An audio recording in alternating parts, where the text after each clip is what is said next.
I've been having these experiences since I was a child. എൻ്റെ ജീവിതം, എൻ്റെ ഈ material physical identity, I don't think that is what I ആം.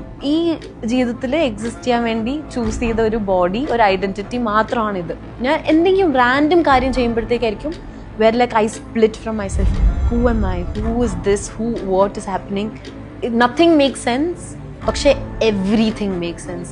കണ്ടില്ലേ, ജെൻസി കൊച്ചു പിള്ളേർക്ക് വരെ വളരെ ഈസിയായി കാര്യങ്ങൾ മനസ്സിലാക്കാൻ സാധിക്കുന്നുണ്ട്. പക്ഷേ ഈ നിരീശ്വരവാദികളായ ആരിഫ് ഹുസൈൻ, മൈത്രേയൻ, രവിചന്ദ്രൻ മാഷ്, ഈ ടീംസിനൊക്കെ ഇതുവരെ നേരമെടുത്തിട്ടില്ല എന്നുള്ളതാണ് വസ്തുത.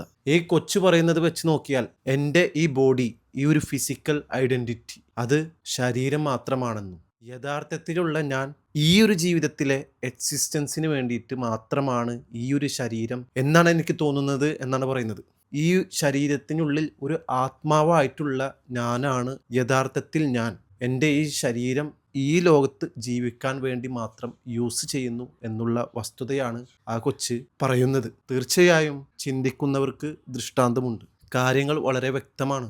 കാരണം ഈ ഒരു ലോകത്ത് ഒന്നിനും പൂർണ്ണതയില്ല. നമ്മുടെ ജീവിതത്തിനാകട്ടെ ഒരു ലക്ഷ്യം കണ്ടെത്താതെ പലരും ഇന്ന് മരിച്ചു പോകുന്നുണ്ട്. നീതി ലഭിക്കാതെ ഒരുപാട് പേര് മരിച്ചു പോകുന്നുണ്ട്. ഒരുപാട് തെറ്റ് ചെയ്തവർ വളരെ സന്തോഷത്തോടെ ജീവിച്ച് മരിച്ചു പോകുന്നുണ്ട്. ജനിക്കുമ്പോൾ തന്നെ മരിക്കുന്ന കുഞ്ഞുങ്ങളുണ്ട്. രോഗാവസ്ഥയിൽ ജനിച്ചു വീഴുന്ന ഒരുപാട് കുഞ്ഞുങ്ങളെയും അതിൻ്റെ വേദന സഹിച്ച് മുന്നോട്ട് പോകുന്ന പിഞ്ചു കുഞ്ഞുങ്ങളെയും നമുക്ക് കാണാൻ സാധിക്കും. തീർച്ചയായും ആസ് എ ഹ്യൂമൻ ബീയിങ് നമ്മൾ ചിന്തിച്ചു പോകും, എന്താണ് ഈ ജീവിതത്തിന് ഒരു അർത്ഥം? മറ്റുള്ള ജീവികളെ പോലെയാണെങ്കിൽ പിന്നെ എന്തിനാണ് നമുക്ക് ഈ ഒരു തരത്തിൽ ചിന്തിക്കാനുള്ള ഒരു ശേഷിയും മറ്റു ജീവികളെ അപേക്ഷിച്ച് ഉയർന്ന ഒരു തലത്തിലോട്ട് ഈ ഒരു ബുദ്ധി ഉപയോഗിച്ച് നമ്മൾ എത്തിപ്പെട്ടതും? അതിൻ്റെ അടിസ്ഥാനം എന്താണ്?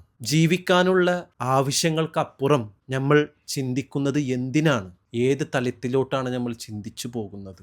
എന്തുകൊണ്ടാണ് നമുക്ക് അങ്ങനെ ചിന്തിക്കാനുള്ള ശക്തി നമുക്ക് മാത്രമായി കിട്ടിയത്? തീർച്ചയായും മരിച്ചു കഴിഞ്ഞാൽ എന്താണ് അവസ്ഥ? ഇത്രയും നീതിമാനായി മറ്റുള്ളവരെ ഉപദ്രവിക്കാതെ ജീവിച്ചിട്ടും മറ്റുള്ളവരിൽ നിന്നുള്ള പീഡനങ്ങളും സഹിച്ച് മരിച്ചു പോകുന്നതിൽ എന്തടിസ്ഥാനമാണുള്ളത്? പിന്നെ എന്തിനാണ് ഈ നന്മയും തിന്മയും വേർതിരിക്കപ്പെടുന്നത്? ഒരിക്കലും ഈ ലോകത്ത് ഇതിനൊരു പരിഹാരം കണ്ടെത്താൻ നമുക്ക് സാധിക്കില്ല എന്നാണ്. തീർച്ചയായും ഇതിനൊക്കെ പരിഹാരമായി ശാശ്വതമായ മറ്റൊരു ലോകം ഉണ്ടെന്നാണ് ദൈവം പറയുന്നത്. അവിടെ പരസ്പരം വഞ്ചിക്കാനും വൈകാരികമായി അസൂയപ്പെടാനും അക്രമവാസനയും മനുഷ്യന് മോശമായി ബാധിക്കുന്ന യാതൊരു ചിന്തകളും നമുക്കുണ്ടാകില്ല എന്നതാണ് വസ്തുത. ഈ ലോകത്ത് നമ്മൾ ജീവിക്കുന്നതിൻ്റെ അടിസ്ഥാനം അതിനു വേണ്ടി ഒരു ട്രെയിനിങ്ങും അതിനായി നമ്മൾ തയ്യാറായിക്കൊള്ളുക എന്നുള്ളതാണ്. ഇവിടെ ടു പ്യൂരിഫൈ അവർ സെൽഫ്, അതായത് മോശമായുള്ള പ്രവൃത്തിയിൽ നിന്നും നമ്മൾ സ്വയം ശുദ്ധീകരിക്കുക എന്നതാണ് ഈ ഒരു ജീവിതം കൊണ്ട് ദൈവം ഉദ്ദേശിക്കുന്നത്. തീർച്ചയായും ഖുർആൻ എടുത്താലും ബൈബിൾ എടുത്താലും ഒക്കെ നമുക്ക് അറിയാനായിട്ട് സാധിക്കും, ആദം വിലക്കപ്പെട്ട ഒരു കനി കഴിച്ചിട്ടാണ്, ഹവ്വയുടെ പ്രേരണത്താൽ ദൈവം വിലക്കപ്പെട്ട ഒരു കനി കഴിച്ചിട്ടാണ് സ്വർഗത്തിൽ നിന്നും ഈ ഒരു ലോകത്തോട്ട് അയക്കപ്പെട്ടത്. തീർച്ചയായിട്ടും സ്വയം ശുദ്ധീകരിക്കുക, അതായത് മനുഷ്യ സമൂഹം മൊത്തം സ്വയം ശുദ്ധീകരിക്കുക എന്നതിൻ്റെ ഒരു അടിസ്ഥാനമായിട്ടാണ് ഈ ലോകത്തോട്ട് ഇറക്കപ്പെട്ടത്. തീർച്ചയായും ഇവിടെ അതിനുള്ള പരീക്ഷണങ്ങളാണ് നടന്നുകൊണ്ടിരിക്കുന്നത് എന്നതാണ് ഒരു വസ്തുത. അതിൽ ഏറ്റവും കൂടുതൽ ആ പരീക്ഷണത്തിൽ വിജയിക്കുന്നവൻ ആരോ അത്രക്കും എളുപ്പമായിരിക്കും സ്വർഗത്തിലോട്ട് തിരിച്ച് പ്രവേശിക്കാൻ എന്നുള്ളതാണ്. പരീക്ഷണത്തിൽ തോൽക്കും തോറും അതിനുള്ള ശിക്ഷയും അവിടെ ലഭിക്കും. ആ ശിക്ഷയ്ക്കും ഒരർത്ഥമുണ്ട്, ടു പ്യൂരിഫൈ അവർ സെൽഫ്. ഈ ലോകത്ത് തന്നെ ചെറിയ ചെറിയ തെറ്റുകൾക്ക് ജഡ്ജ് നമുക്ക് ശിക്ഷ വിധിക്കും. അതെന്തിനാണ്? വീണ്ടും ആ തെറ്റ് ആവർത്തിക്കാതിരിക്കാൻ. അതുപോലെ തന്നെയാണ് ഈ ഒരു കാര്യത്തിലും. ഇനിയിപ്പോ പറയും, ദൈവത്തെ ഭൂമിയിലുള്ള ഒരു ജഡ്ജിനെ വെച്ചാണോ താരതമ്യം ചെയ്യുന്നതെന്ന്? ഒരിക്കലുമല്ല. ചിന്തിക്കാത്ത വ്യക്തികൾക്ക് അല്ലെങ്കിൽ മനസ്സിലാകാത്ത വ്യക്തികൾക്ക് എളുപ്പം മനസ്സിലാക്കാൻ ഉള്ള ഉദാഹരണമായിട്ടാണ് ഞാൻ പറയുന്നത്. അല്ലാതെ ഇനി അതിമ വെച്ച് തൂങ്ങണ്ട.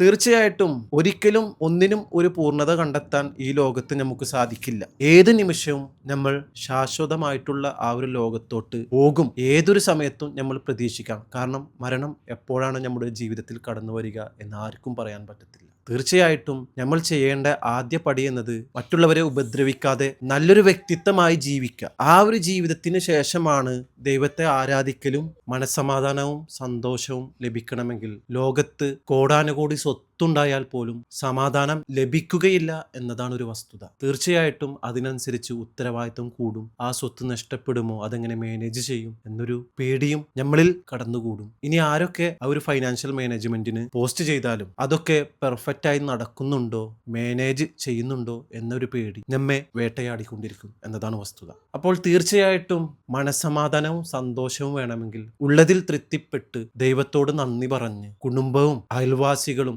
കൂട്ടുകാരുമായി സന്തോഷത്തോടെ ജീവിക്കുകയും ഇല്ലാത്തതിനു വേണ്ടി പരിശ്രമിക്കുകയും ചെയ്യുക എന്നതാണ് ഈ ലോകത്ത് നമുക്ക് ചെയ്യാൻ പറ്റുന്ന ഏറ്റവും നല്ല കാര്യം. തീർച്ചയായും ഈ ഒരു പാത പിന്തുടരുന്ന ഒരു വ്യക്തിക്ക് ശാശ്വതമായ ഒരു സന്തോഷവും സമാധാനവും ഈ ലോകത്തും നാളത്തെ ശാശ്വതമായ ലോകത്തും തീർച്ചയായും ലഭിക്കും. അതിൽ ഒരു തർക്കവുമില്ല. നിങ്ങൾക്ക് ഇതുമായി ബന്ധപ്പെട്ടിട്ടുള്ള എന്തെങ്കിലും സംശയങ്ങളുണ്ടെങ്കിൽ തീർച്ചയായും കമൻറ്റ് ചെയ്യുക. മാത്രമല്ല, ഞാൻ യൂട്യൂബിൽ ലൈവ് വരുന്നതാണ്. ഒരു ദുഫായ് കുടുംബം എന്ന ചാനലിൽ ലൈവ് വരുന്നതിൻ്റെ ടൈം അവൈലബിലിറ്റി അനുസരിച്ച് ഇൻസ്റ്റാഗ്രാമിലും ഫേസ്ബുക്കിലും യൂട്യൂബിലൊക്കെ അപ്ഡേറ്റ് ചെയ്യുന്നതാണ്. എനിക്ക് പറ്റാവുന്നതിനൊക്കെ കമൻറ്റിൽ ഞാൻ റിപ്ലൈ ചെയ്യും. അല്ലാത്തതിനൊക്കെ നിങ്ങൾക്ക് ഡയറക്റ്റ് വന്നിട്ട് ലൈവ് വരുമ്പോൾ ചോദിക്കാവുന്നതാണ്.